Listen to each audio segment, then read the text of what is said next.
it's 11:30. So we'll have 10-minute break for chance to stretch your legs, go to the loo, get a cup of tea, and then we'll reconvene for questions and discussion at the end.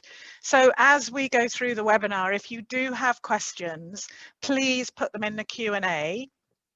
You'll see a Q&A button at the bottom of your screen.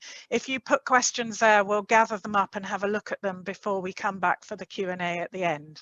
But meanwhile, as we're talking, do use the chat to share observations, make comments, give us feedback, or share your own resources and links, because the chat can be seen by all of the participants as we go through. And just a quick note that we are recording the webinar.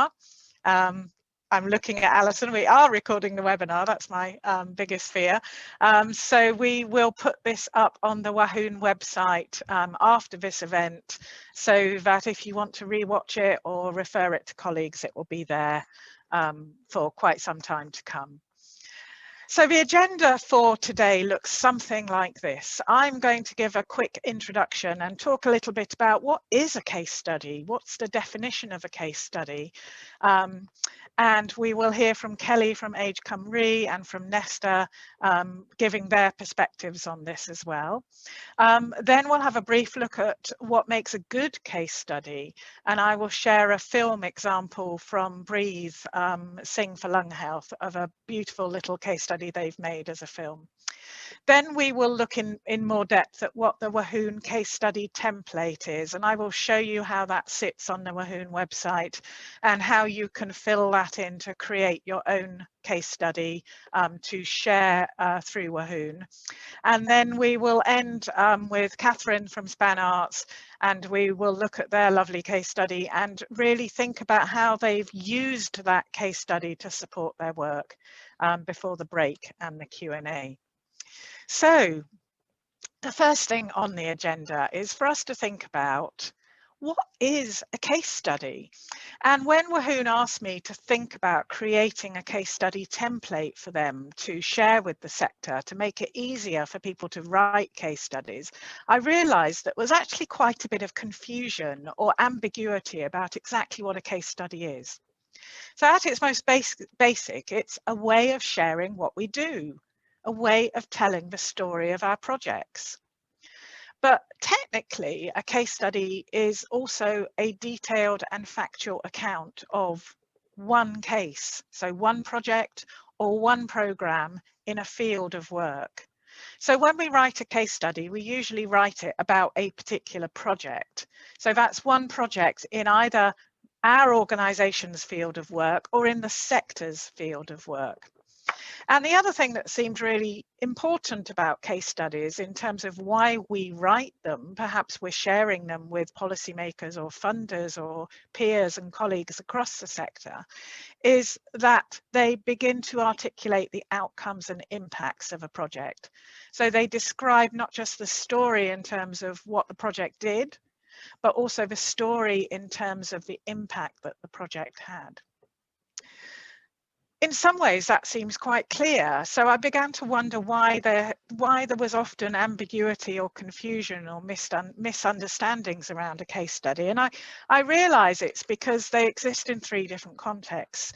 So I'm just going to give a very brief overview of those three different contexts, and then we can see perhaps how a sector case study is a hybrid of all of them. So first of all, the origins of case studies really, I think, sits in research. There is a research methodology called case study research, and case study research is an in-depth investigation of a single individual, a single person or group or event, one case in a field of many, and it uses formal research methods. And the idea of case study research is to find out perhaps more about the whole by examining one case in detail. And you'll see that case study research is used a lot within clinical practice.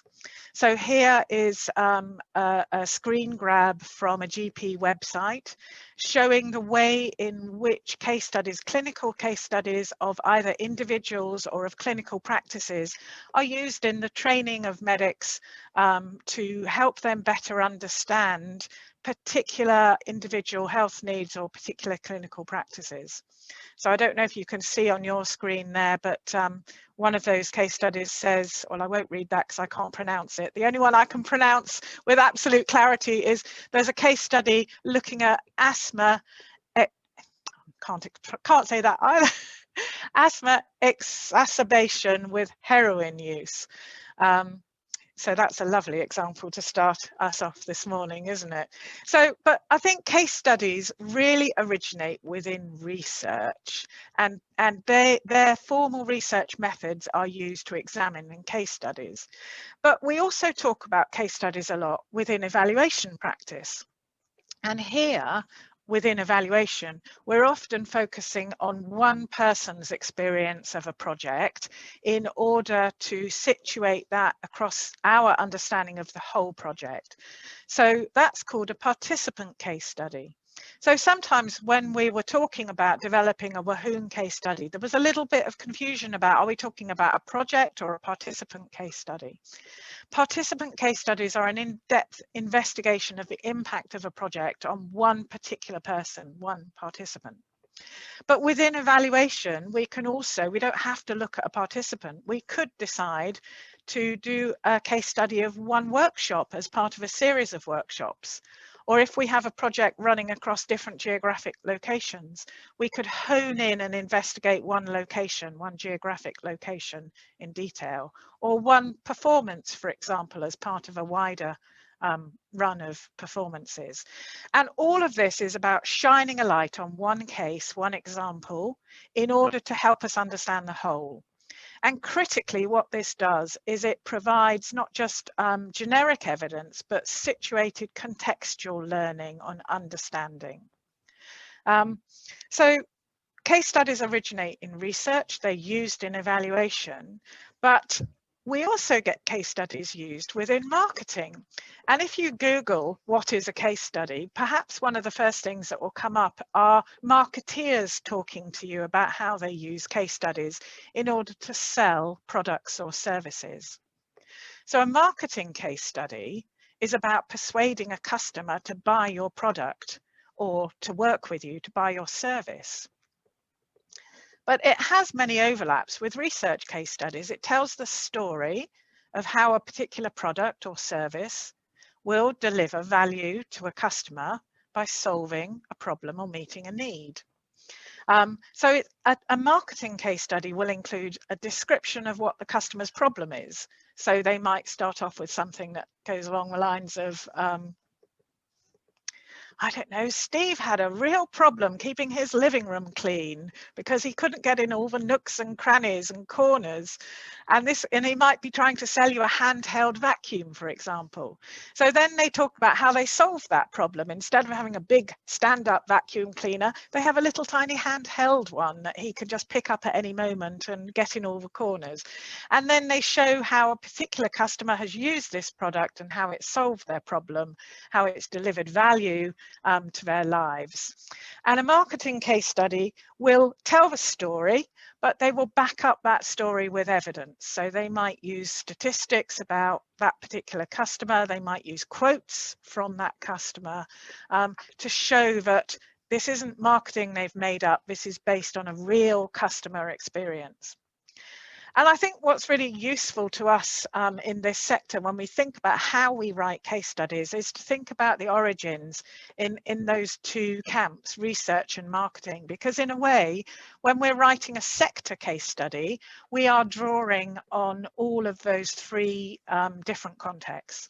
So a sector case study is an in-depth investigation, usually of a project. And the benefit of this is situated contextual learning.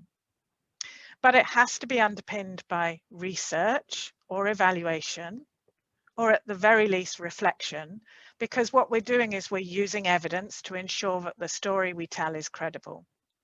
And then I think actually the way in which we use sector case studies draws on marketing as well, because what we're trying to do is to describe the problem or the need, the challenge that our project is solving, and we're showing how we have actually managed to deliver value by meeting that need or solving that problem. Because we use our case studies to advocate for our work. We use them to persuade people to not buy our products maybe, but fund our projects or partner with us and work with us.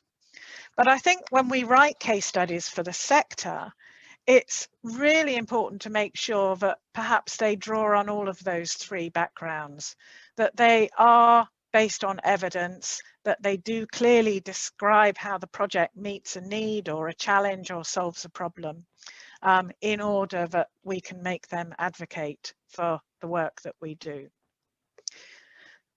So why do we write case studies? This is something we're going to be looking at over the course of this morning, and people will share their examples of why they've written them and the benefits it's brought them.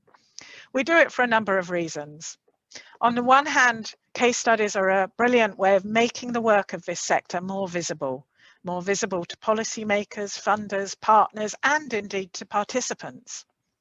But at the same time, if they are in-depth investigations of what we do, then they're helping us to develop a deeper understanding of our practice. And if they're based on a clear articulation of need, and if they're based on evidence of how we met that need, then they're also helping us to demonstrate the impact that this work has on health and well-being. And lastly, I think just in the same way that marketeers write case studies are really important for us because they're often more meaningful and more memorable than facts and figures alone. So in a way, they're a way of helping you disseminate your evaluation in a way that has impact, in a way that people will want to read and will remember. So you can use case studies in a whole range of ways. They can help you communicate what you do, as well as sharing them on Wahoon website. For example, you can put them on your own website. You can put them in your annual reports, in your annual impact statements. They help to demonstrate accountability. You can share them with funders, with partners, and with participants so that they can see the impact of the work that they've been a part of. You can certainly use them to help you raise the profile of your work by sharing them on other people's websites. So for example, Wahoon obviously is the focus of today's webinar, but you can also share them in press releases or through social media. And they're a great way of very quickly being able to write conference submissions. You've done the hard work in thinking through what the story is that you want to tell. And for this reason, I've also used them to make light work of award entries. If you wanted to enter any awards like the Royal Society of Public Health Arts and Health Awards, often the questions that a case study will ask you to answer when you write it are going to be very similar to the kinds of questions that you'll have to answer when you write an award entry. So having done it once, you can use it time and time again. They can support future funding bids, and they're also a very good resource for the long-term future of your organisation. So things change, people change, time moves on, and if you've got a bank of case studies that describe your work over a number of years, that helps embed organisational learning in your company. So these are some of the reasons why Wahoon decided to really try and look at how to support the sector to write more impactful case studies, more useful case studies. Because if you use the Wahoon template in order to write a case study, and if you share it through the Wahoon website, Wahoon will also actively be sharing your case studies with the Welsh Government cross-party group on arts and health, and through the Welsh NHS Confederation, including and sharing case studies of your work in briefing papers, for example, to health boards or the Higher Education Institute in Wales. So in a minute, we'll hear from Nesta a little bit more about why case studies are so useful to the Welsh NHS Confederation. But first of all, let's have a look at Age Cymru and hear from Kelly Barr, who's actually written a case study, and she will share how it's been useful to her. So I shall stop my screen share here and ask Tracy to put up a film for us.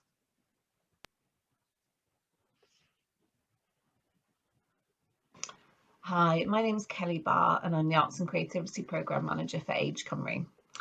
I attended one of Jane's training sessions for Wahoon back in 2019 around case study development. I was really interested in using the opportunity to develop a case study for our Cartrefi Arts and Care Homes project. We at that point had been running the programme for quite a few years, so we had lots of resources and some really solid evaluation reports to kind of build into it, so it seemed like the ideal project to start with, and then hopefully develop more case studies as time went by. So it was really useful during the training session with Jane to focus back on the need for the project, which was really interesting, and kind of looking at the headlines, the kind of headline data about why we wanted to do the project in the first place, what the need was, and what the need we wanted to address was, which is, yeah, quite a change of thought process from going very much about delivery and outcomes. So I spent most of the training session really just kind of honing down that part of the project, which is really interesting. When I didn't develop the project to start with, so it kind of took me right back to that. I'll kind of hold my hands up and say that it took me quite a while after writing the first bit in the session to kind of get the rest of it written up, and I would just kind of dip away and chip away at it slowly over the kind of coming months when I had some time. But I felt really well supported by Angela and by some of the other members of the Wahoon network, who helped me develop it from kind of a draft stage, hone it down, and kind of provide that outsider's perspective, which I think was really important. I really wanted it to be easily understood from the kind of 2 or 3 pages of work, that the project kind of really summed up really well within that kind of space. So in terms of where we've used the case study since, it's been on the Wahoon website for a while, which I think has been really useful. It's helped us when we've developed work for the cross-party group on arts and health, of which Cartrefi was part of a discussion on social care. We've used it as part of kind of the internal induction process at Age Cymru, so it's quite an easy way of just telling people about some of our projects in quite a quick way. We used it as briefing notes. When one of our artists was going on BBC Radio Wales, she was able to kind of see in one, page all that sort of information and context to the project, that she obviously knew her side of the project really, really well, but the kind of the background, the history, and some of the statistics and outcomes from the evaluation was all there in one place for her. And it was really most useful when we started looking at the next phase of our evaluation, which was around social return on investment. So we used the template to develop the script for the context to that piece of work, which led into creating an animation. But it was really useful to have that starting point, because we'd never developed a script before, and the animators didn't know the project at all, so it was a really useful tool for that.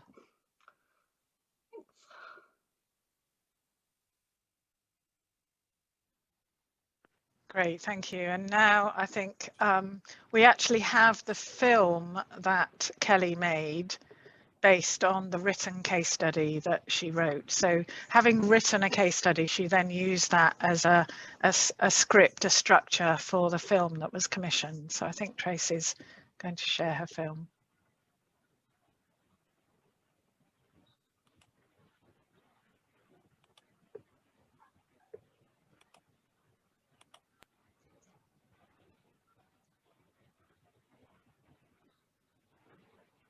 Press play.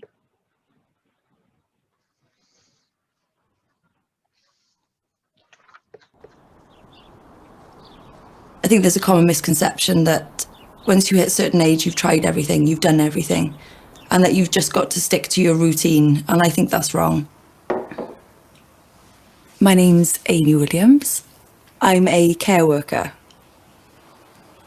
Main duties are taking care of their everyday well-being, their personal care. I think we're all creatures of habit and become sort of complacent. Just see your day as a routine. But when you see the positive effect the art classes can have on some of the residents, I think that outweighs any kind of interruption in the day.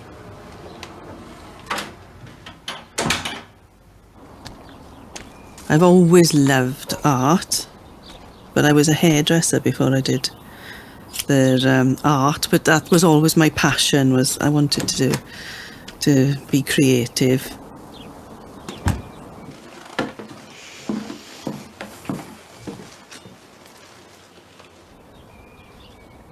I'm Alison Moger, and I'm a textile artist.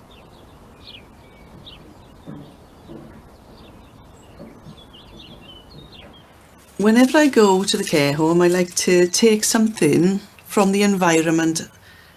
I'll gather autumn leaves and start a conversation about the colours and how we've been collecting them and walking through the park, so that gives them a sense of bringing the outside into the home.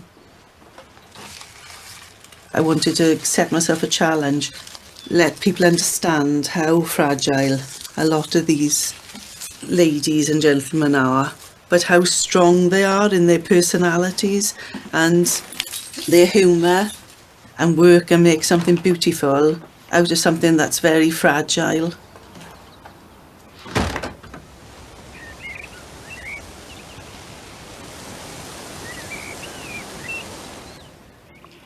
It's Marianne Stirrup, S-T-I-R-R-U-P. And good God, how old I am. Can't count anymore now. Well, it must be going on for 100 now. It's about 90 something. And my daughter bought me all those books. And she said, well, no, this is for adults only. And when I saw them, I just fell in love with them, and I've been doing them. People tend to be slightly impatient about people when they get a bit slower or a little bit confused. We are quite ageist, where we should be embracing their knowledge and their experiences. It takes your mind off everything, really, because you've got to concentrate to make them a bit nice. And if I'm sitting there 2 hours, it doesn't matter to me. It's just, I enjoy it. No matter what obstacles you face, you can still have independence, and you can still have adventure and new experiences. And that is sometimes, I think, forgotten about. Sometimes we get nice teachers there. We had a nice young one once. She was nice. And she sat next to me and she said, I'll show you. Oh, I said, for God's sake, don't let show me. I said, I know how to do them. Oh, that's lovely, Marianne. You're doing a really nice job of that. And then we can put a bit of black on it as well after. You start a workshop where people have been conditioned from school that this is right and that's wrong. And I think it's good for them to explore unexpected outcomes. Lovely, Betty. Well, that's looking great, Bet. This is a process where they're here to enjoy it. and they're empowered with what they want to do, not what you want from them. We could put a stencil over the top of it or something, just because of the movement. You're showing the movement. Right, yes. Oh, and shows the speed of... Yeah, it does. It shows the speed. I think you've got a lovely writing. Look at that though, look how pretty that is on the edges there. Yes. That's a good one. That looks really good. That's really beautiful, doesn't it? I've learned from Alison to just be a little bit more patient rather than just taking control straight away. And I think it all comes down to confidence. Just to be able to let people express themselves, but to be there to encourage them as well. What's the next step? You gain so much from these moments and these classes and these experiences. You feel like you've done your job well and you've had a positive impact on that particular person's day and the particular person's life. See where it goes, is it? And I think it benefits you as a care worker and it only enhances your work-life experience. I'm not in a mess. Well, at least you can distinguish what type of leaves there are and what trees. Canadian thing, I think it looks like. Canadian maple. Yeah, it looks like, doesn't it? It does. These aren't scratches, they're supposed to be birds, okay? I think our Trevi's been so good at opening up the mind of artists as well. I have felt really privileged and honoured to be in the company of the residents. I have enjoyed their stories and their humour, and that they fight just to be an individual still, and it's essential for it to be continuing.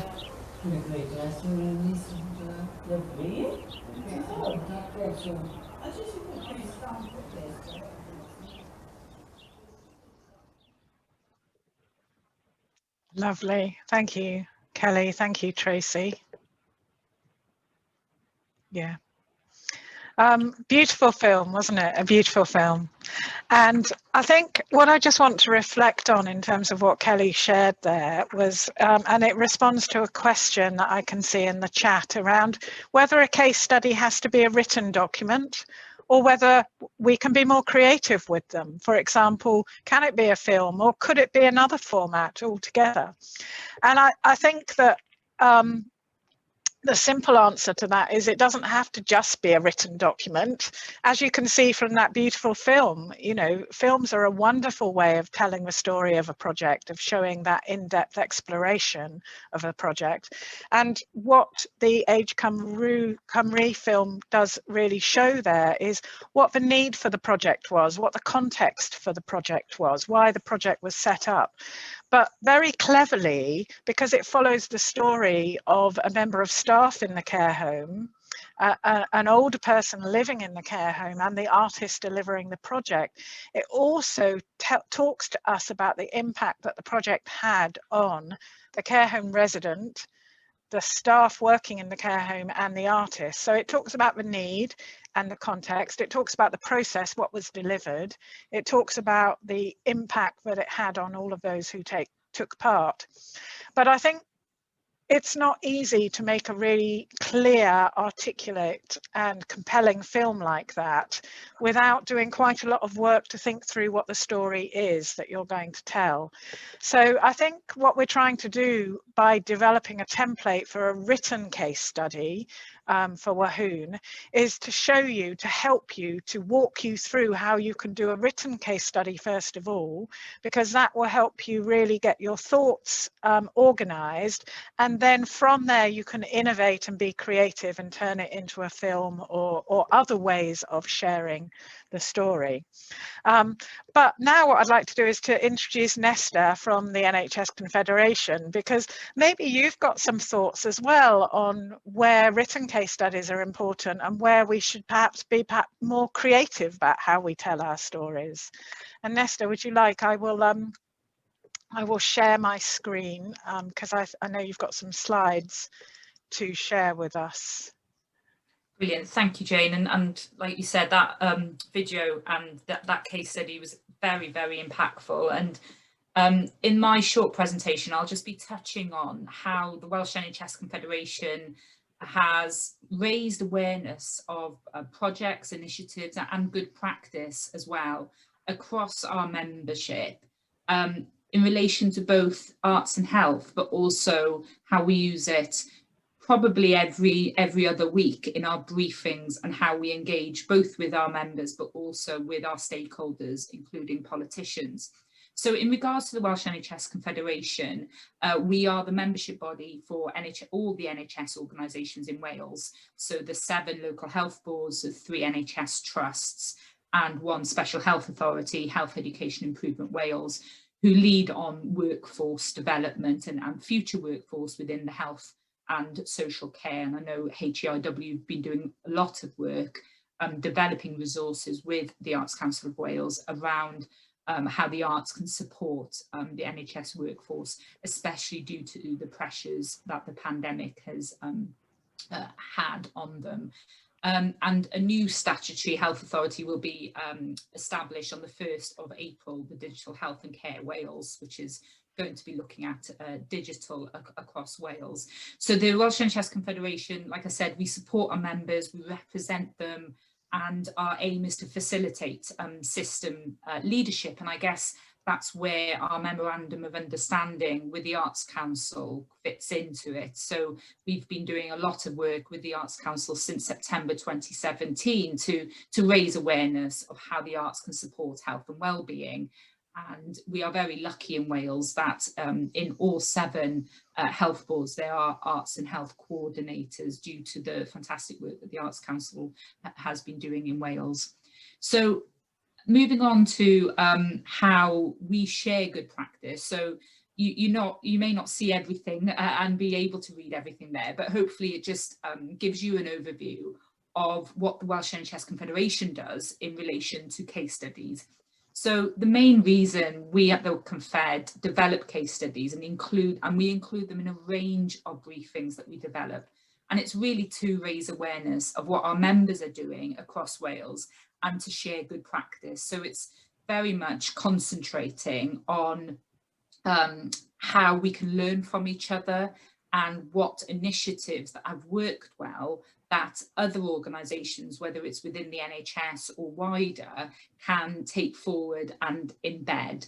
So the 2 examples I've included there, one is specifically around the NHS, so it's relating to the wellbeing of staff and what NHS organisations have been doing in response to the pandemic to support staff wellbeing. And then the other one is in relation specifically to arts and health. And that was a key document that we did in the summer last year, because there were so many fantastic examples that we were aware of, and Wahoon were aware of, and also the Arts Council were aware of, that were changing the way that they were delivering their arts and health services because of the pandemic and that, you know, people requiring to stay at home. So that very much showcased what arts and health initiatives and projects and artists were doing across Wales. And it was very much linking into people's health and well-being and mental health at the beginning of the pandemic. So in regards to when we publish these briefings, and like I said, we usually publish around 2 briefings a month. And they are very much case study based.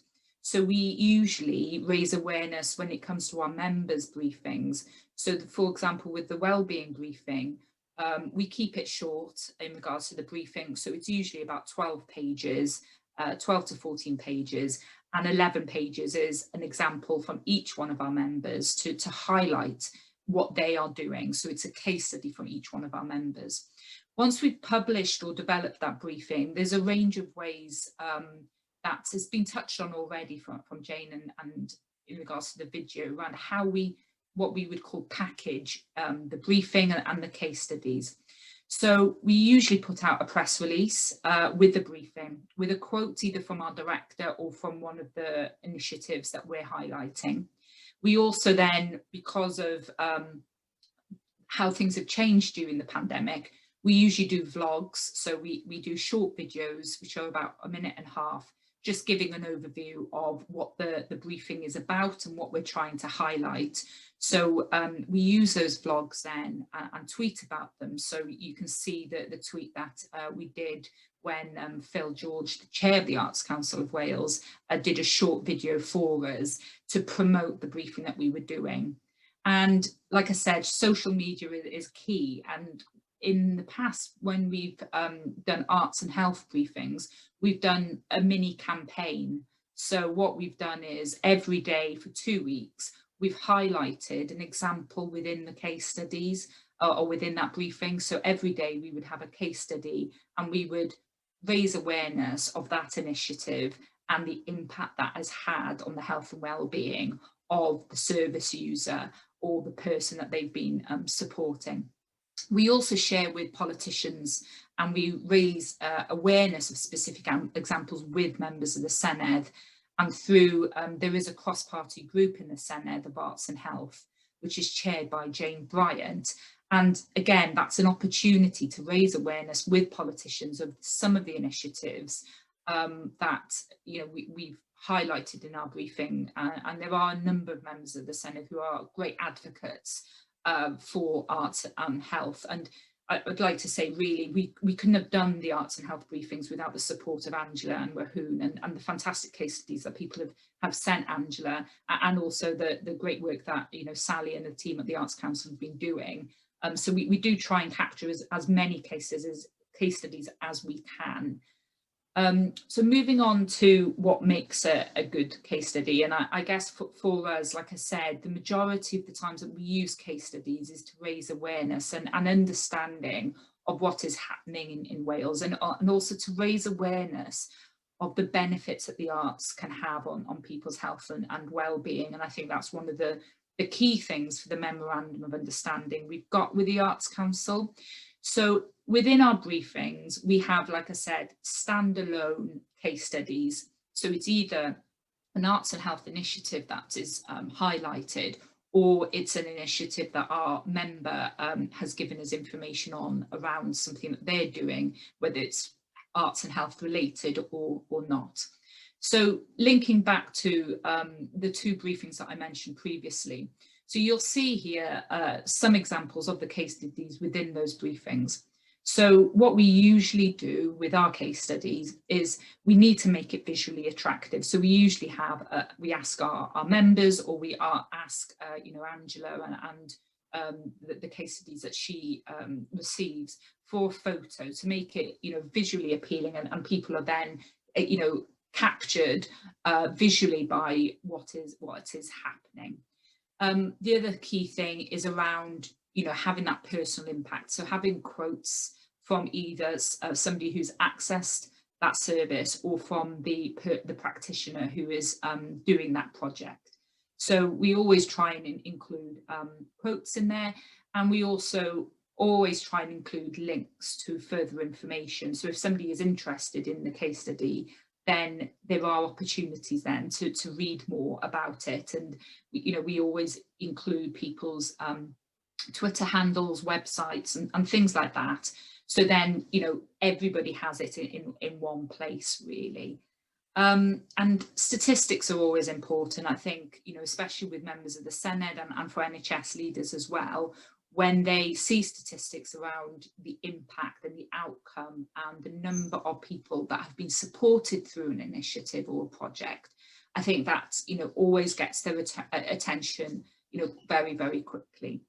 So moving on to the impact, like I said, it's very much around raising awareness of how the arts can support health and well-being, and making people understand that through, case studies. And like I said, part of the work that we're doing with the Arts Council of Wales through the MOU is to raise awareness with NHS leaders as well. So all our briefings are shared with chief executives and NHS chairs and executive directors. So, nurse directors, finance directors and directors of therapy. So they have a better understanding of what is happening in maybe different areas of Wales, where they can then have those conversations with the arts and health coordinator to see whether that could be captured, or that initiative could be developed in their area.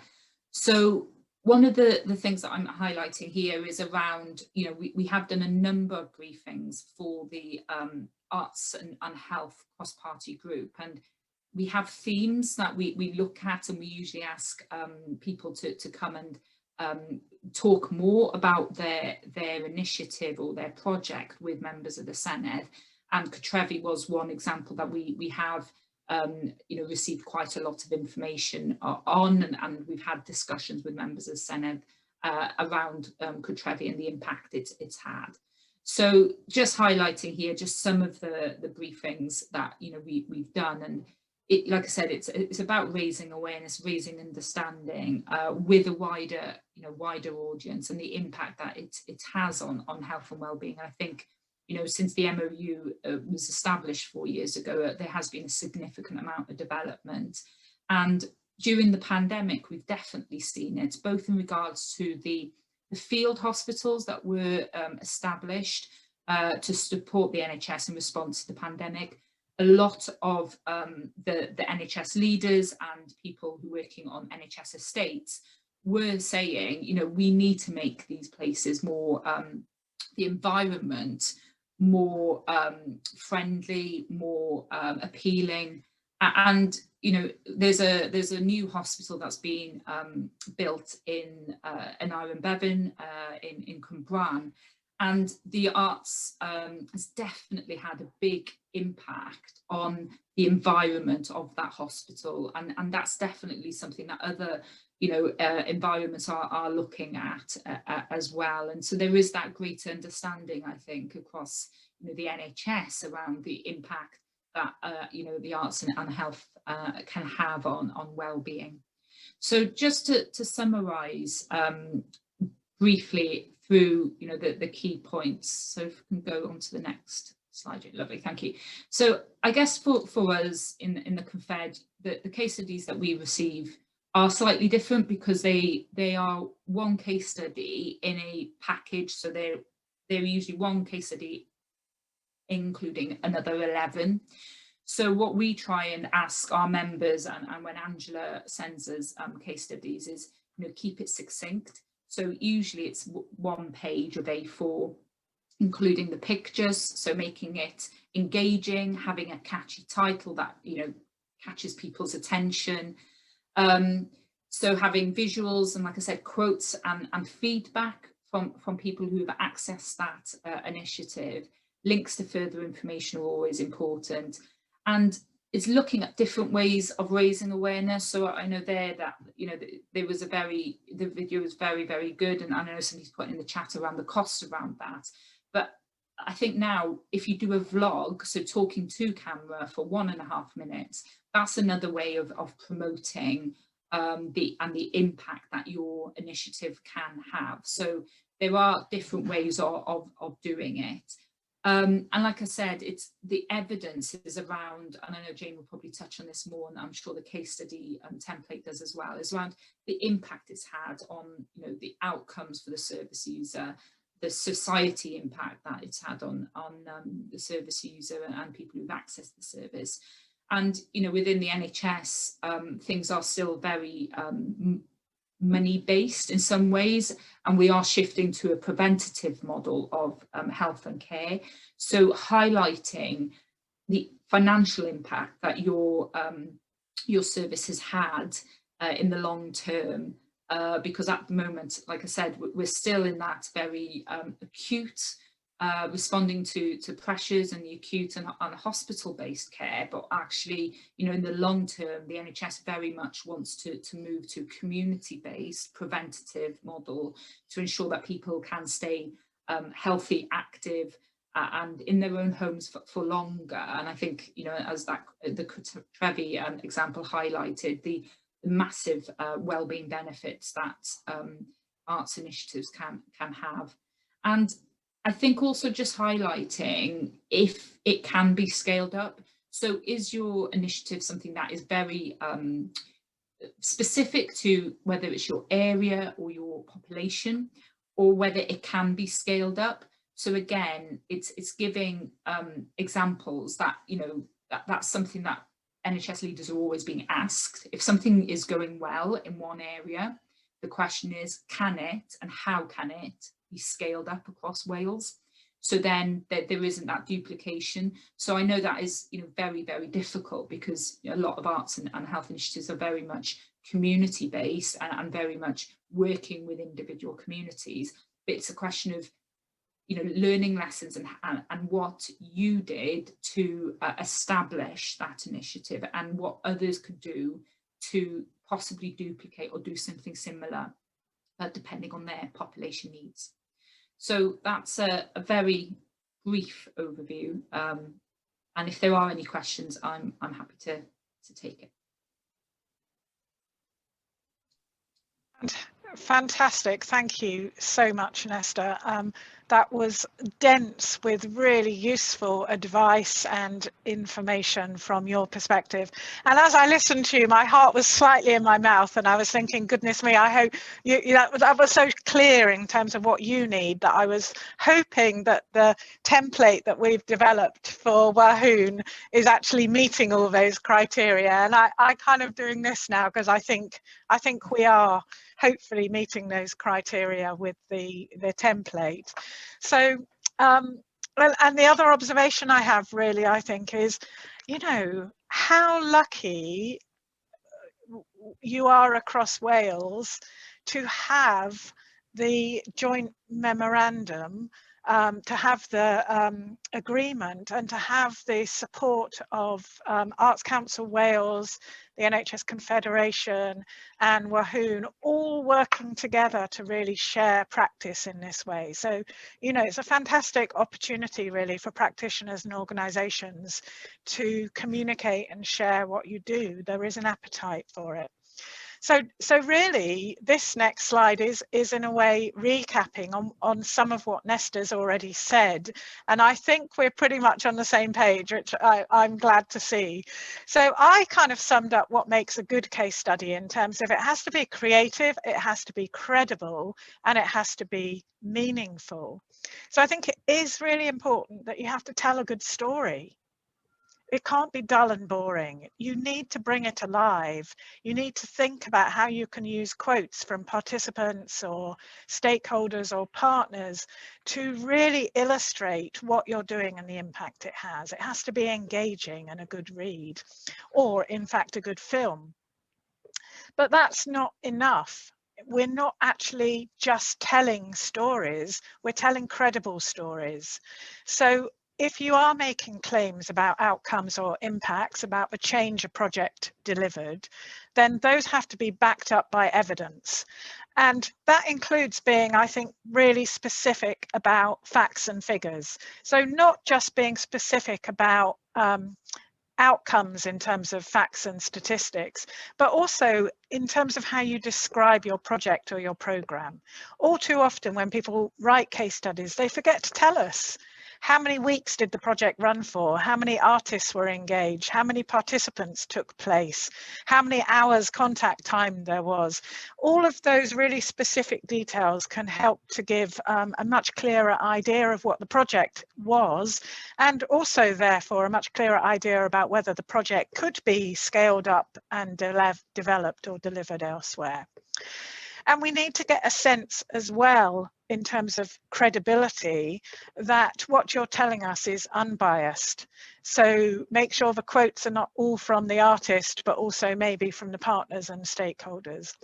And if you are quoting evidence that comes from an evaluation, tell us how you did the evaluation. Give us some sense of how you gathered that data in order to come up with the evidence of your outcomes. But I would say, don't worry if you didn't manage to do a full evaluation. If the evidence you're giving us is based on your professional opinion, as long as you're clear and transparent about that, as long as you don't overclaim, I think that's absolutely fine and appropriate. And lastly, I think a good case study, creative, credible, but also meaningful or useful.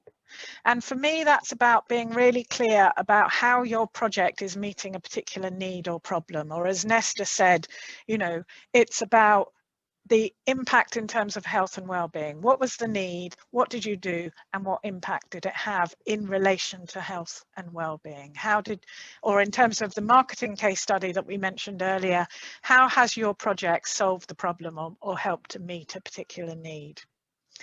So yes, Nesta, you're right. Just a few more words about credibility, really.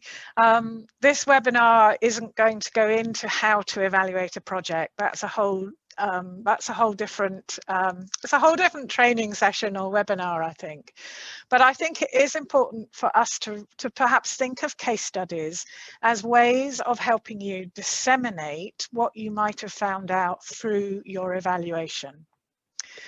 So credibility, the credibility of a case study, I think, comes from a number of things.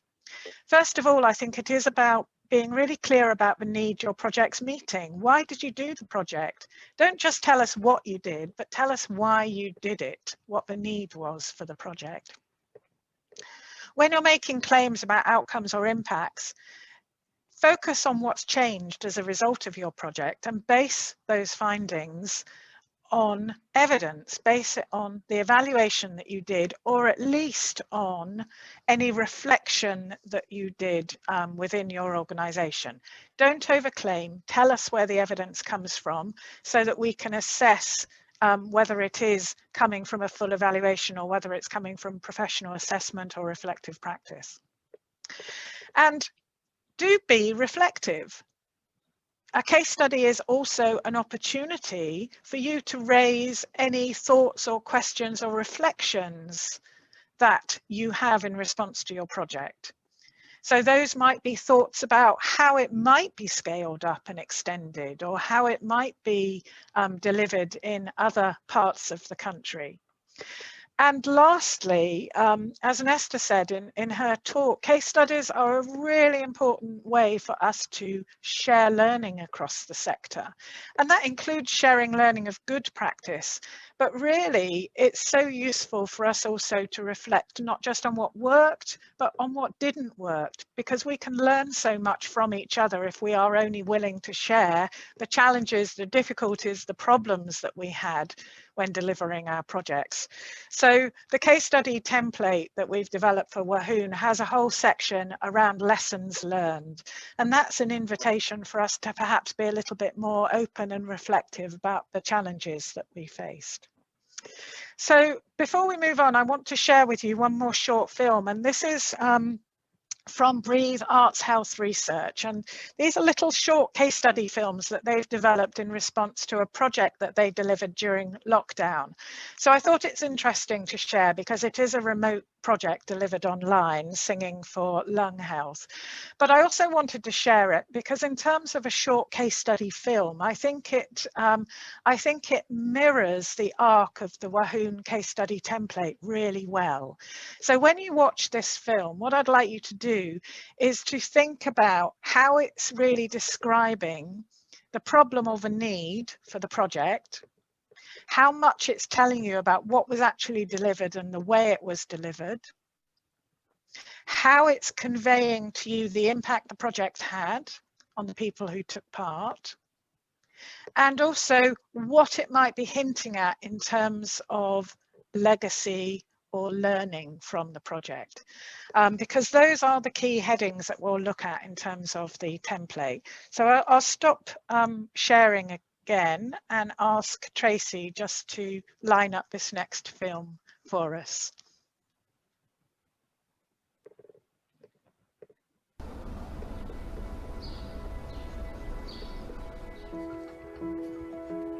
My life was an absolute mess. Everything that a person shouldn't do, I was doing it. And then there's a nice big heart attack, and after that, the other things popped in. They thought I'd got COPD, then they thought it was NSIP, and in the end it's IPF, which is terminal lung disease. So I did get very emotional about it, but I mean, that's what, 3.5 years ago now, so I've got to have a positive mind. The IPF gets me out of breath. The sleep apnea causes my oxygen levels to be lower in the morning when I wake. I think it's simply because I keep waking up during the night. So I wake about 80 times an hour. morning, good morning. Should we stand up and get on and on warm up? Okay. At Breathe Sing, we exercise our lungs through singing, and it's a marvellous way of doing it. What the sessions have done for me, a lot of friends, which I like, and it's exercising my lungs. And I sit in there, I sing on my own sometimes, do a little dance around the place. Fabulous! Day and the sun is shining. After the first couple of months, I found that I could do more in the gym. So my breathing was actually better. I could run further. I could use more heavier weights because I wasn't doing anything else. It was the singing which was actually giving me that extra lung capacity. I don't care if my voice sounds awful, it doesn't matter. It's taking part and it's encouraging others. I wanna sing, sing, sing. I wanna dance, dance, dance. I wanna sing, I wanna dance. Hallelujah. Even if you're making a mess of it, it don't matter. You're trying. That's the main thing. How about you? Bye everyone. Bye. I say good morning, my friends, every single morning, and good night as well. It's just a lovely habit that I've got into because they are my friends now. It's like we're all combined, like we're all joined by an umbilical cord. We're all one family, and it is quite amazing. And if someone new comes into our family, they're welcomed with open arms. It's amazing. It's infectious. That's what it is. It's a nice infection.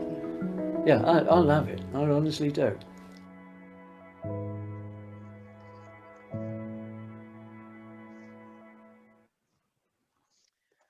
Well, I think you can really feel the infectious nature of that project from the way in which Alan talks.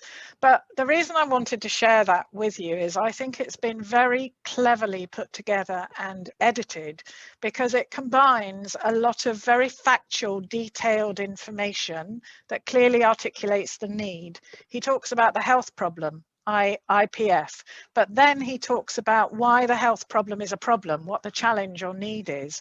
He talks about the emotional impact it has on his life, the physical difficulties that it causes him in his day-to-day life, and then the little detail that he shares when he says that because of it, he wakes up 80 times a night, 80 times an hour. Really, I mean, I can't begin to imagine what it's like living with that as a condition. So it cleverly paints a very clear picture of the need. It briefly tells you what the project is, and then he really clearly spells out the outcome of taking part, the impacts that it's had on his life. He's made friends, he enjoys it, he exercises his lungs.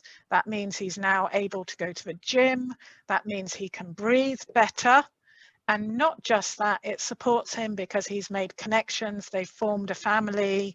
The longer term impact is that they will continue supporting each other, even beyond taking part in the online singing sessions.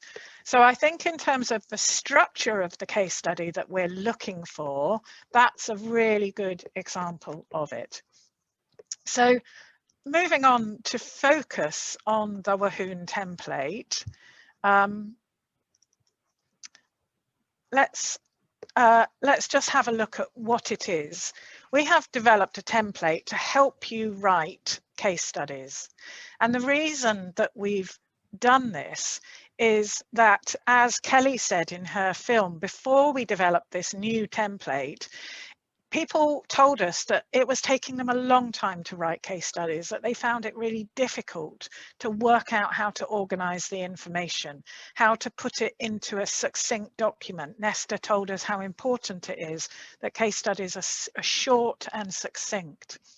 So the template that we have is structured across a series of headings, and each heading has a word count, so you know exactly how many words you're allowed to cover each of the headings, and each of the section headings in the template has some guidance on what to put there, how to write it, what to include. So the combination of the really clear structure, the guidance, and the really clear word count for each section is really trying to make it as quick and easy as possible for you to write a good case study. So some of the headings are factual information, a title, who's written the case study, who are the funders, that kind of thing. But the main shape of the narrative that we're asking you to tell us is an introduction, a description of the challenge, the approach, in other words, what was the project that you developed to meet the challenge, the need, the impact, what happened as a result, what change happened, what lessons did you learn, and what was the legacy. And each of those sections has a really clear word count and guidance about how you might respond to those different parts of the template. And when you put them together, they will tell a story similar to the story that was told in Alan's film there, that describes why there was a need, what you did, what impact it had on participants' health and well-being, what lessons you learned, and what the legacy is. What will the future look like for your project or indeed for your participants? So if you feel inspired by today's webinar to go and write a case study of your project, and I really hope you do, the first thing for you to do is to sign up to Wahoon to become a member. And once you've signed up, you will get a user login. And if you go to, you can see up here, if you go to the user area of the Wahoon website, there will be an option to submit a case study. And this is what you'll find there, the instructions for how to submit a case study. What we've done is we've given you, you can see a Word version of the case study form. The case study template, you can download that as a Word version. And then what we're asking you to do is to input the information onto a form on the website. But the reason we've given you a Word version is because I think it's probably, for most of us, to be able to type a case study straight into the website form is really difficult. So you can use the Word version to try it out, to edit it. The Word version here also has the word count embedded into it so that you will know when you've gone over. And then once you've got it right, once you've got it such that you're happy with it, you can upload it straight to the website. So on this landing page for submitting a case study, you'll also see links to case study guidance. And this is where you'll find some guidance for each of those sections of the template. And there's also some guidance on informed consent. So if you are wanting to make a film involving a participant, if you're wanting to use a photograph of a participant or quotes from a participant, then there's guidance here on ensuring that you have informed consent before you do so. Because Wahoon won't be able to share any case studies that have pictures of participants unless they have in place this informed consent. So go to this landing page, download the Word version, have a look at the guidance, and then there's a really simple to use form. And it is simple because I tried it out last night, and you literally can take your Word version and copy and paste the sections into the form. And once you've copied and pasted the information into the form, you press submit, and it will send it off to the Wahoon admin team. Essentially that's Angela, and she will just check that everything's in order, make sure that it's appropriate, and then it will be uploaded onto the website. Once it's uploaded, you will see that it appears like this. There's a menu of case studies on the case study page, and each case study has a title, and it also has a really short web teaser, in other words a 30-word introduction. And this is part of a template form. We will ask you to write this web teaser. This is the information that will describe your case study and help people decide whether to click on read more. So the guidance for the web teaser, first of all, it has to be very short, but also it has to be as informative as possible. So it has to succinctly describe, you know, what you did, why you did it, perhaps where you did it and who you did it with, because that's the thing that will prompt people to click read more. When they click on read more, it'll open up the actual case study itself.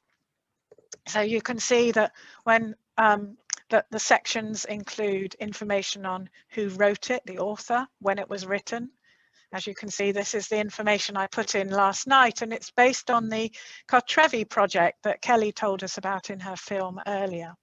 Partners, funders, and then the case study reads as a series of subheadings which hold together as one narrative.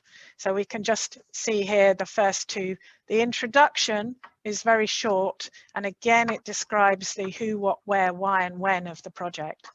So if, for example, Nesta or Sally or any of our partners want to take some really brief introductions, really brief case studies, and share them as part of briefings, if you only have a very short amount of text that you can share, what they can do is they can just take this brief introduction and use that with a link to the fuller case study.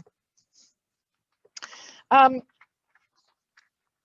think I don't think I want to say anything more about the actual case study itself.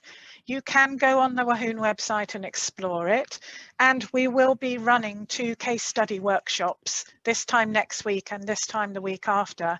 If anybody feels that they're at a point where they want to have a go at writing one and they want some more hands-on support and advice with responding to each of the sections. But before I hand over to Sally, I just want to really underline the reason that we've developed this template is that we really hope that it will make it easier and quicker for you to write case studies. We know that people working in the sector do not have much time, they don't have resources. You know, most of us don't have communications managers and marketing managers on call to help us put these together. We're trying to juggle lots of things. And the sector needs more case studies. So if we can, if the form helps make it easier and quicker for you to write one, we will get more case studies. So that's why we've done it. But we also need case studies that are clear and consistent and useful.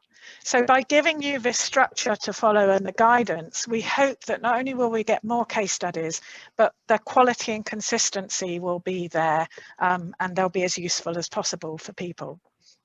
Jane, so before we move on, there's just a quick question. We've got some people who are joining us from outside of Wales. Do you have to be in Wales to be a Wahoon member in order to access the case study template? No, anybody can join Wahoon as a member, and a great way to learn more about all the fantastic stuff that's going on across Wales. So yes, it's free to sign up for anyone. There's no membership fee or anything like that. So I'd like to just hand over now to Sally, Sally Lewis from Arts Council Wales, just to give us a few words from the funders' perspective around the importance of case studies and how perhaps you might hope to use them within Arts Council Wales. So I shall stop sharing so that we can see you. Welcome, Sally. Hello. Thank you. Morning, Bore da pawb. Great to see such an amazing turnout for this training session. You know, that's really incredibly encouraging, because I think this is a really important area of development around arts and health. So thrilled to see so many of you engaging in the training and wanting to learn more. I'm going to put it out there right at the start. I'm a big fan of the Wahoon case study approach. And what I'm just going to do is share a few observations from the Arts Council's perspective, really, and some observations. I haven't got a shiny presentation, I'm afraid, but I just wanted to update with some news about how we try to incorporate it in our ongoing work and embed it. The reason why we're really supportive of this work, and we've supported Wahoon to develop it with Jane right from the start, really, and it's been great to see it grow in an iterative way. I think first and foremost, it's so important to drive learning across the sector, and that's first and foremost where we see it. It supports, you know, the sharing of great practice and good practice, and helps us all to improve. And we have known since we did the mapping in 2017, and when we looked across Wales to see what was happening, that we needed to sharpen up our act in terms and in relation to evaluation. Lots of people were saying, "Yay, sure, we evaluate our work," but actually, when we digged a bit deeper, actually, it wasn't real evaluation. So this is why we've helped support WAHWN to develop the case study, to give more structure to it and to guide people through it. So I think first and foremost, it's about evaluating our work. It's about driving more rigorous learning and honest learning. And what's great about the case study, of course, is that it's really clear, I'm sure you've seen, and it's a guided structure. So it feels step by step, you can move through it and summarize your project, tell a story, show the impact and the outcomes. So in terms of learning, we think it's incredibly important. And of course, because it's on the website with WAHWN, it's accessible to everyone across Wales, across the UK and beyond. So we're really keen in Wales at the moment to share learning and peer-to-peer learning, to try and do this together. We're not all in competition, but try and learn from each other. So we're really supportive of the transparency that it's out there on the web, and we'd really encourage you to add your stories to the bank that are online. The other thing, of course, that Nesta touched on so well in her talk earlier is around advocacy, I suppose. And the case studies can be a fantastic advocacy tool. And as a funder, we do use it, not just to learn about themes and issues that are coming across the sector. That's, you know, incredibly important, but also to be able to share with others good practice across a whole range of activities. So we constantly get inquiries, whether that's from Welsh Government, from the Future Generations Office, from individual politicians, from our comms team. You know, what have you got? What have you got? What are the stories? Who's tackling social isolation? You know, is anyone doing anything on arts on prescription that we can share? So my go-to place initially is always the WAHWN case studies, because I think, well, you know, we've got some immediate examples there. So they're incredibly useful in that sense. We've got something readily available there. And someone mentioned film earlier, and it's been incredibly powerful to see the film clips. So I know that the case study invites you to upload approved photos, and it might also be able to, you can give links to short film clips. That's incredibly useful if we're doing campaigns on social media and everything. So so many reasons why we're supporting it. The update from us is that, and the exciting news, I hope, is that we're launching a new lottery programme for arts and health within Wales from April, all being well. COVID kind of caveats apply. But this will be the first time that there's been a dedicated lottery programme for arts, health and wellbeing in Wales. And we're putting a big emphasis on evaluation within that programme. We'll be expecting everyone to include 10% of their budget on evaluation, at least 10%, and to have really clear ideas about how they want to evaluate, how you want to evaluate your project. So, you know, as Jane said previously, what's the need? What are the questions you're trying to answer through this project? What do you want to find out? What's your starting point? What evidence around this is already out there that you can build on? So evaluation is going to be really pivotal to Arts and Health Lottery going forward. And we're going to be taking a partnership approach, so that we'll be inviting applications from partnerships between, there must be an arts partner and there must be a health or social care partner in the mix. And that's really important, that there's a shared objective in doing this, and a shared sign up to the evaluation. And significantly, I've been waging a bit of a campaign on this, but I think we're about to agree that the case study will be embedded in our completion report. So for those of you who are familiar with our lottery schemes, at the end of the project, we ask everyone to tell us how it went effectively. And this takes the form of a completion report.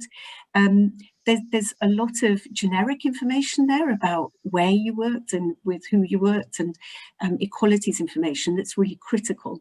But we are embedding in the middle of the completion report the Wahoon case study. So the questions you'll be answering will be the exact questions on Wahoon's case study template.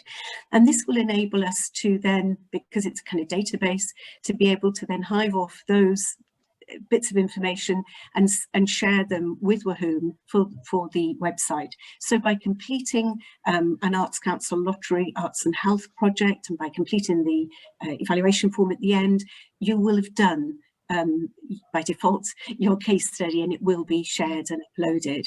And we're really excited about that. We really hope it will provide an incentive, not least because it'll be linked to your last payment. But we hope this will drive a lot more case studies being shared. And one thing I do want to just kind of, add, I suppose, observation-wise from our end, is that honesty is really important, I think, with the case study.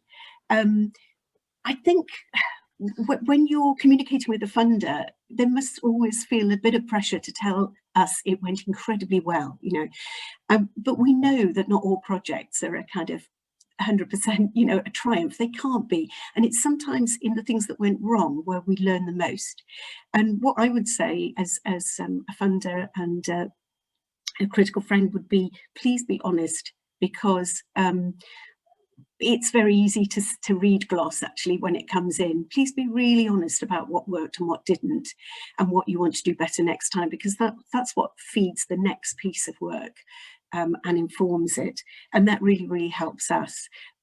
So we want to hear about what was difficult. We want to hear about the challenges, because that will really help us in working together as we do with you in the sector, with Wahoon, with the NHS Confed, to drive this work forward and to champion it. I think those are the main things I wanted to share. Other than, I'm just really thrilled that we've got to this point, Jane, where, it will be embedded. And at the Arts Council, interestingly, a couple of colleagues have recently said to me, oh, I see you're looking to embed the case study in the completion report. Maybe we can do that for the other lottery schemes as well. So it could be that the arts and health sector is driving some innovation around evaluation more generally. Thank you.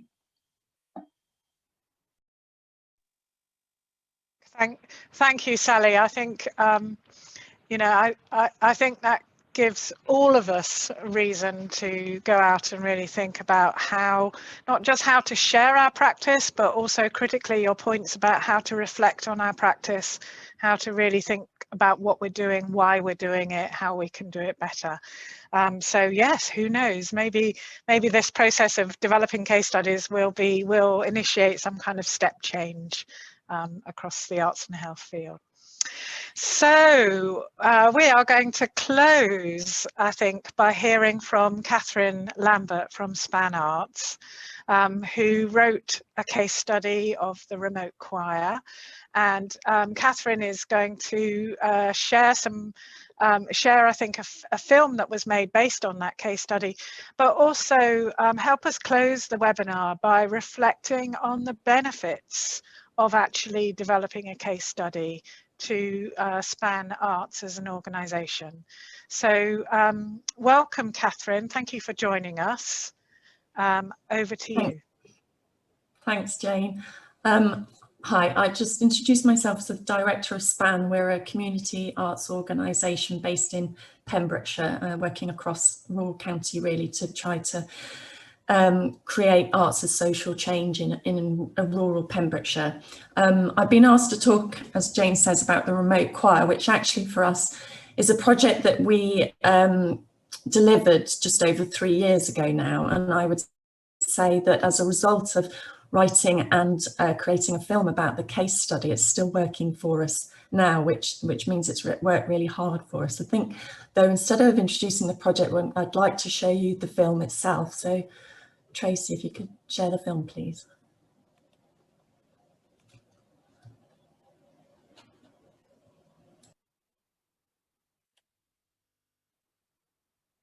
Bring me sunshine in your smile, bring me laughter all the while.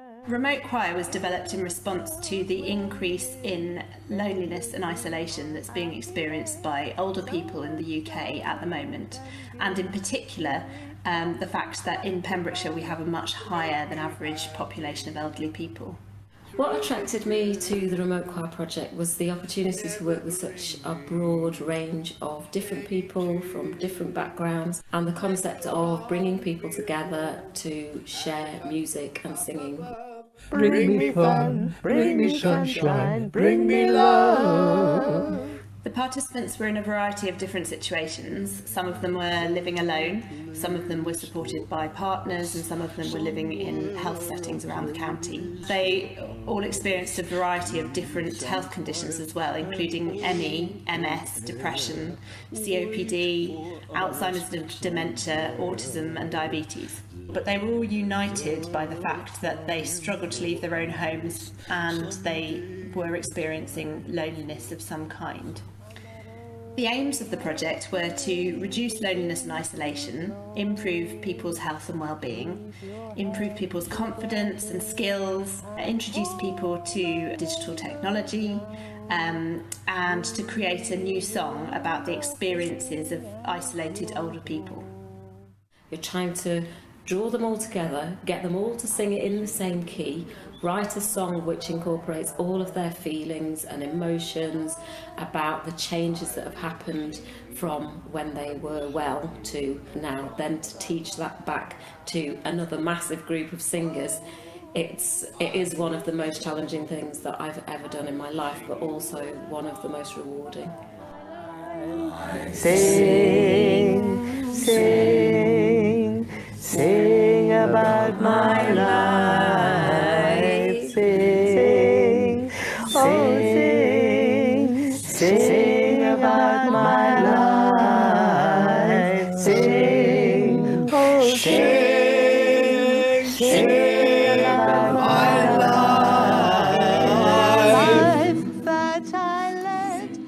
It's been very good, you know, because it means you're belonging to something and you're making a difference, and it's involving me, which I think is great. We measured happiness and well-being as part of the project, so we worked with 2 different well-being scales. I think during the session it brought it out because we talked about it. I just felt then that I had these feelings, so I wrote them down. I did feel like a release of feelings, really, good or bad, but true feelings. Well, Mamie's mood has definitely changed. She's definitely a lot happier. She obviously still does have her down days. She does have a lot of illnesses and a lot of pain, but as soon as she starts to sing or dance, whatever, that's totally forgotten. Trevor, he'll just be in the lounge by himself and he'll just randomly start singing, which he wasn't actually doing before. Yeah, he's come out of his shell. He's singing all the time. When you're working with somebody who has quite late stages dementia and all of a sudden they burst out into song, it's like a ray of sun coming out from behind a cloud. There's quality of experience to be had, however old you are. Highlights of the project were just the amount of laughter, and after the initial first sessions where people would feel quite uncomfortable about singing, all of a sudden would come out and start really letting their hair down. I'm behind you. Give me land, lots of land. Never mind about land, lots of land. Let's get moving. Don't fence me in. Let me ride through the wide open country that I love. Don't fence me in. I want to ride to the ridge where the west commences and gaze at the moon till I lose my senses. And I can't look at hobbles and I can't stand fences. Don't fence me in. No. Pop. Oh, don't you fence me in. Something like that.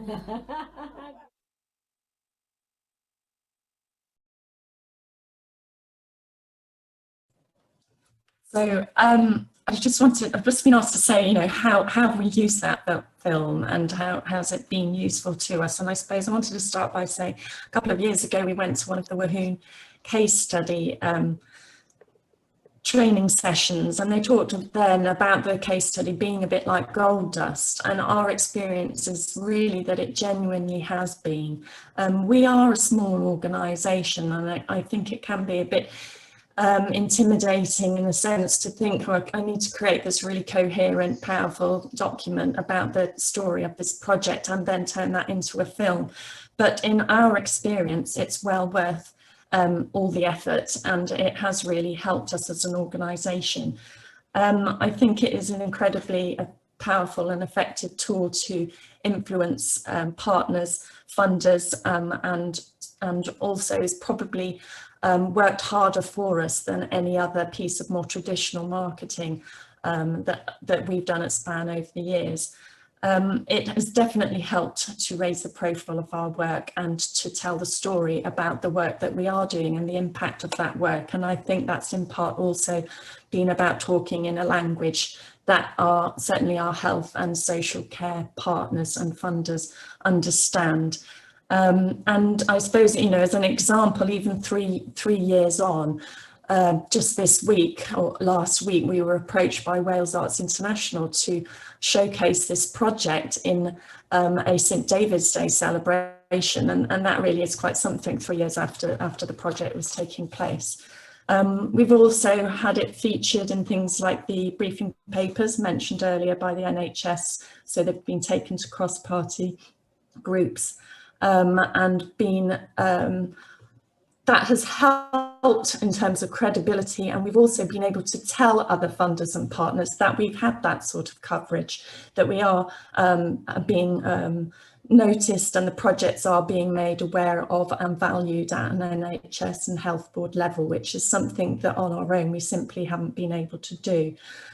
It's also given, as has been identified, credibility to our work by using and sharing those more formal wellbeing evaluation tools and measures, but also collecting all of those viewpoints and perspectives of those that have been involved in the project, and obviously others saying how impactful the work has been is always going to be more influential than us telling people that it was an important project. Also, as a small arts organisation, as it's been explained already, really having that coherent description of the project has been really helpful because we've been able to use it time and again. So it is reusable. We have shared it in different settings in different ways. And so it's worked really hard for us. And it has helped us, I'm absolutely sure, to secure other funding through that sort of level of credibility and being able to tell the story of the work that we've been doing. So that's been really important for us. And in turn, I think that's increased our confidence as well, with having certain partners being able to better understand the impact of our work has led to greater confidence in the arts and health practice that we've been doing, which I think is another kind of add-on impact from us as an organisation. Okay. So, yeah, brilliant. Thank you so much, Catherine. And what a moving film. What a moving, beautiful film. So I'm really glad to hear that the process of writing a case study, developing that into a film, sharing that has been useful to you as an organisation. But I'm also really struck by your last point there about the way in which it's improved, increased your confidence as an organisation in your practice and what you do. That's I hadn't really thought about that before, but I can see how that might be. So just as we bring things to a close for this part of the webinar, just a reminder that there are 2 workshops available. One is next Thursday at 10 o'clock and one is the Thursday after that at 10 o'clock. If anybody would like to spend a couple of hours with me and with colleagues and peers, really looking at more depth at the case study template and how to fill it in, how to write a good case study, and do some actual hands-on work and sharing around that, then the link to sign up to the workshops is on the Wahoon website, and I think there are still a few places available. But I think now what I'd like to do is to really thank all of our panelists, Kelly and Catherine and Sally and Nesta. Thank you so much for contributing, and a huge thank you as well to Tracy for so brilliantly sharing the films with us. We're going to have a 10-minute break now. A chance to just move around, stretch your legs, get a cup of tea. But at 11:40, for those of you who might have questions or want some discussion, we welcome you back, and just for a Q&A session or a wider discussion around the case study template, the importance of case studies and how to make the most of them. So thank you everybody who's on the panel and who's been a part of the webinar for now. It's 11:30, and we'll just pause things for 10 minutes and welcome you all back for a discussion at 11:40.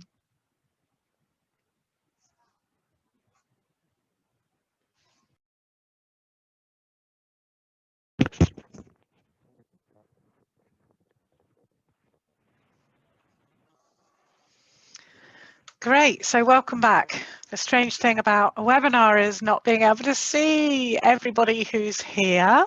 So maybe if you are here, you could put something in the chat and say hello, just let us know that you're around. Unfortunately, Nesta and Sally have both had to go. So in terms of the panel, Catherine, I'm so happy you're still here with me, and Tracy, we still have you on board.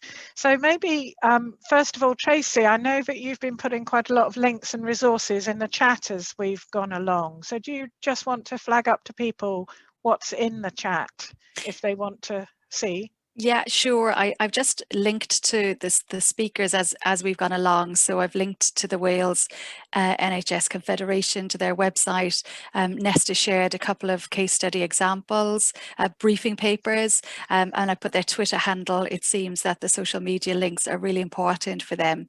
So it's worth following them, I think, and being involved in those platforms. And then I shared links to the Breathe, the lung research website also as we've gone. They did a series of short films. So the one we saw of Alan was one of 4. So people might like to look at the others and how they were put together as well. Great, thank you, Tracy. So I'm really curious to know whether anybody in the break hopped onto the Wahoon website to have a look at the case study template. It literally went live last night. So I have to say, we haven't had time to do full testing. There might be a few glitches there still. Yeah, if anybody's had a chance to have a look and has any questions about what's there, then do flag those up. If you have any other questions for us, then do put them in the chat or use the Q&A. So Jane, we just got a question from someone if we could put a link to the template here, but I'm assuming that I did put a link to the Wahoon website. You have to sign up as a member first of all, so you have to set up an account and then you can access the case template. Is that right? That's right, yes. Yeah. I can't link to it direct from here at the moment, but anybody who comes to the workshop next week or the week after, I can email you a Word version of it before the workshop so that you can have a look at that. But Catherine, I'm really curious to ask you, you came on the original case study writing workshop that we delivered about 18 months, 2 years ago. And, you know, fantastic that you went off and wrote your case study as a result of that, and it resulted in the film, and it's been so useful to you.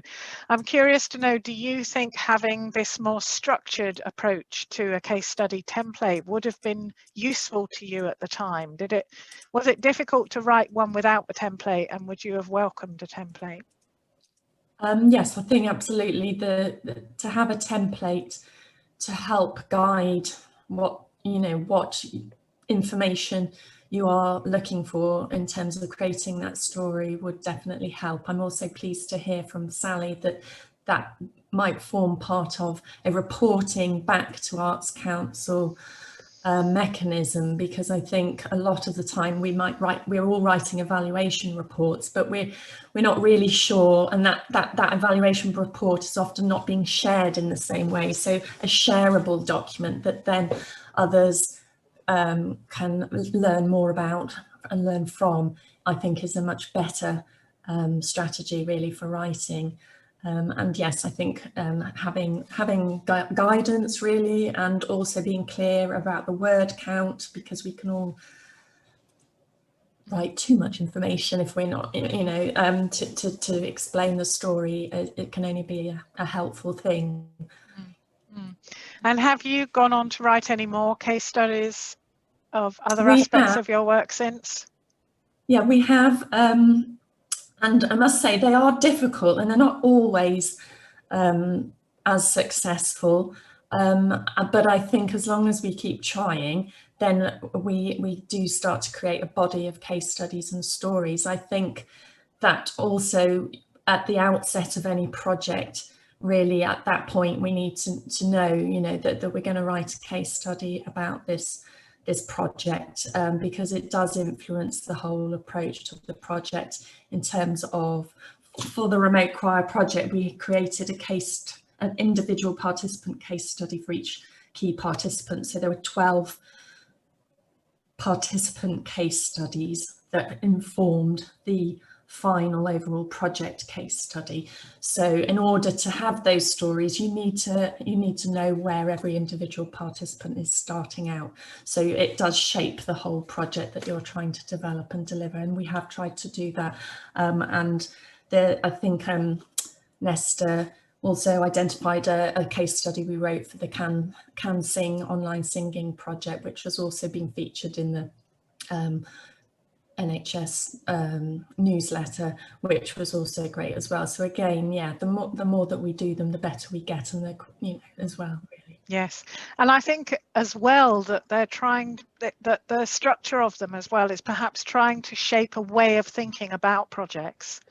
So thinking about the case study structure might even inform the way in which you think about developing a project in the first place. So starting off with what's the challenge, what's the health need, and what evidence do we have of that need? Have we talked to participants? Have we talked to health partners?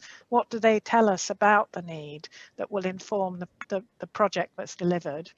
And then really encouraging you to evaluate, obviously, but if not to do a full evaluation, then to be really reflective about thinking about what the impact might be, but also about the learning. And I wonder whether that is something that you've started being able to incorporate in the way, either in your evaluation process or in the case studies that you share, that you know, that constructive but critical thinking about shared learning.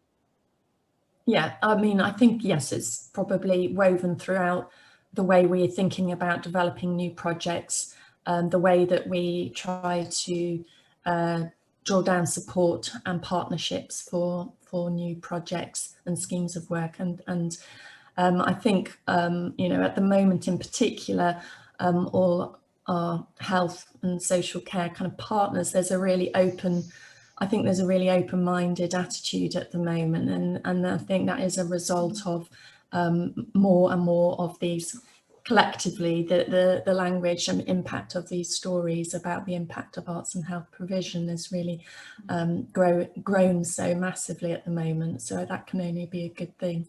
Yeah. We shared 3 very, very beautiful films as part of this webinar today, and I'm sure lots of people listening in are wondering, how easy is it to commission a film? How much time does it take to commission a film? How much does it cost to commission a film? Can you share anything, Catherine, with us about the process and the resources and the costs of making the film that you made? Yeah, well, for Remote Choir, the original project was about making a film. So although there is a film, which is the project called Remote Choir, this is a case study film of that film and project, but it did mean that we had already on this occasion, which is why I think it was so successful, engaged a filmmaker in the development and delivery of the project.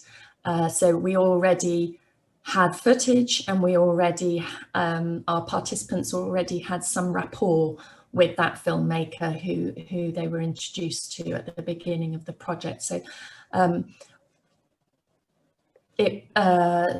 so that was something, but we did need additional investment and financial support to create the case study film, because we did then have to go back and interview obviously all of the participants and other linked participants to create that different story.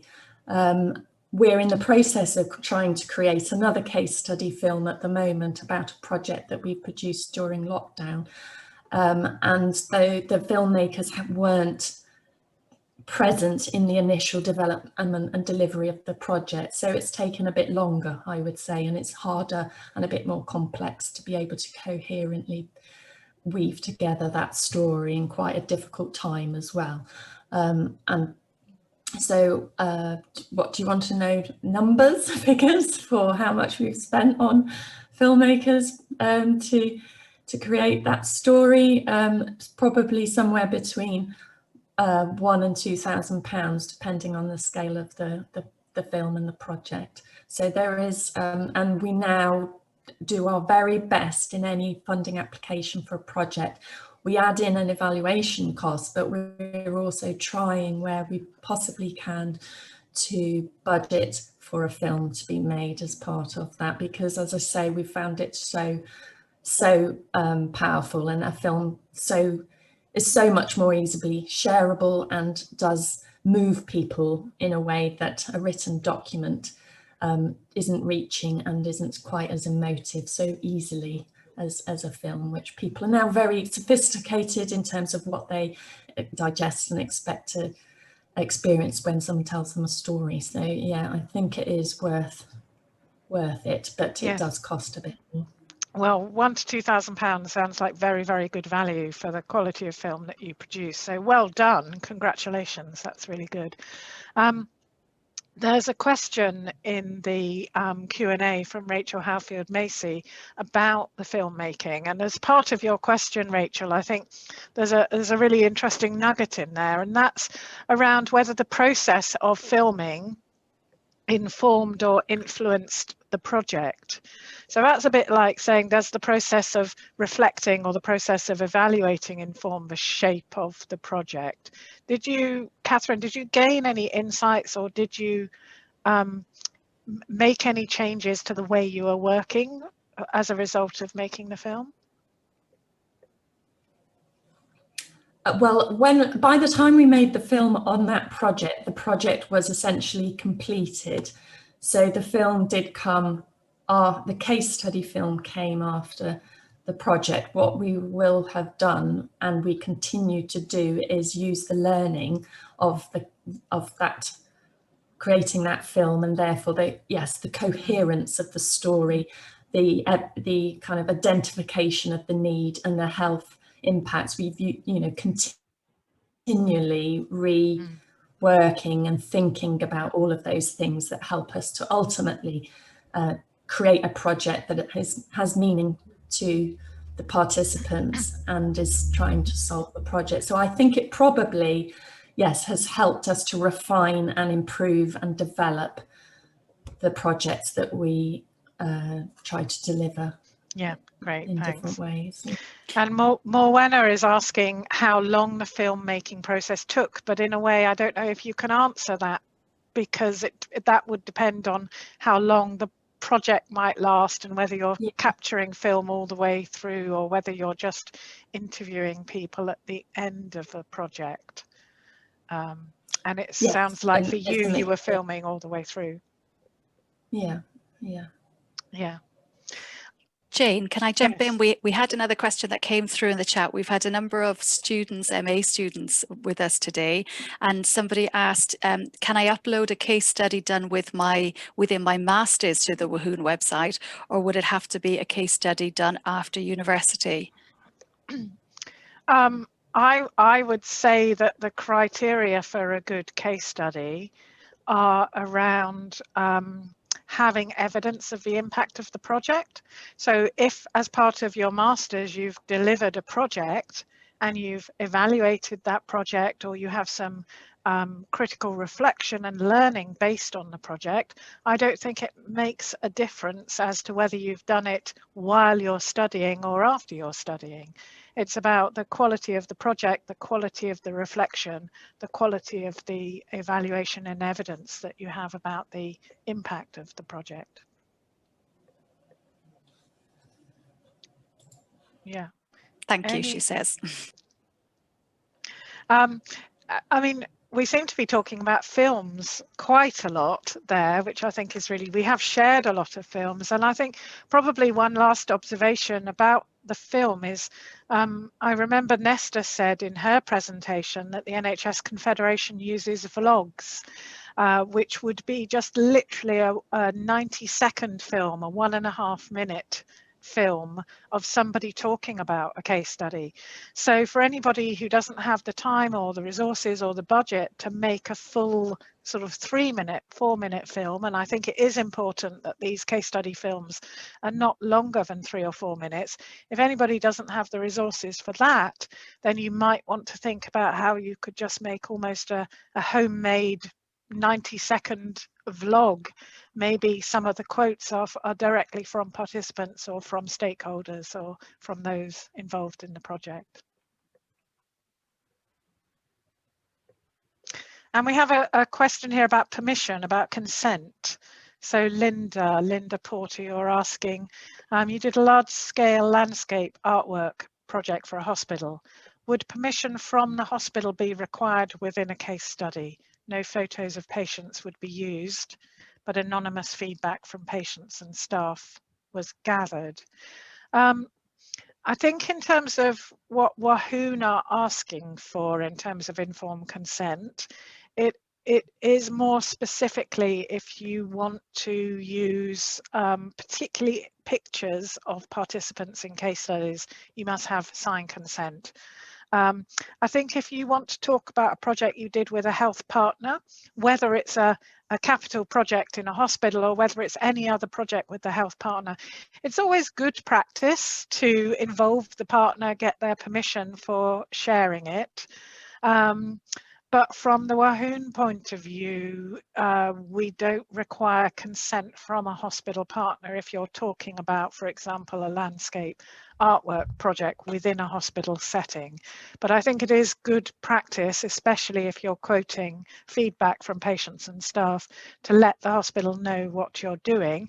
It's also good for you to do that because, in fact, the hospital will probably want to share that case study maybe on their own website, or the case study could be presented to the board, the health board, executive team or board. So it's a good way of raising the profile of the work that you're doing inside the hospital and inside the health board as well as to WAHWN. So I'm aware that it's 2 minutes to 11. Are there any final question or comments from anybody? Had some lovely feedback saying how useful it's been. So if there are no more burning questions at this stage, then I think I will close things by saying one last massive thank you to all of the contributors and supporters, Alison, Tracy, Catherine and Sally and Nesta and Kelly, who joined us by film, and Breathe Arts Health Research for sharing their film with us. Thank you so much for sharing your practice, your learning and your experience of writing case studies. And I really hope that we've inspired you to go and have a look at sign up, go and have a look at the WAHWN website, and yeah, have a go at writing your own case study. There's definitely a lot of benefits in it for you and your organisation and for the wider sector as a whole. And anybody who wants a bit more hand-holding and help with filling out the template and writing a good case study, then do sign up to one of the 2 workshops coming up soon. So Jane, can I just ask, there's a question about where people can rewatch this. Will people get this emailed, or Alison maybe knows that? Yeah, I was just going to say, so the recording will be made available via the Wahoon website soon.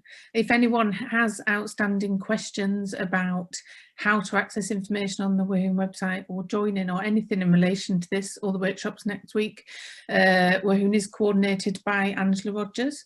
As we said, I'm sure she'll be really happy to answer any questions you've got. So the email for Wahoon is on their website as well, and I put that in the chat earlier on.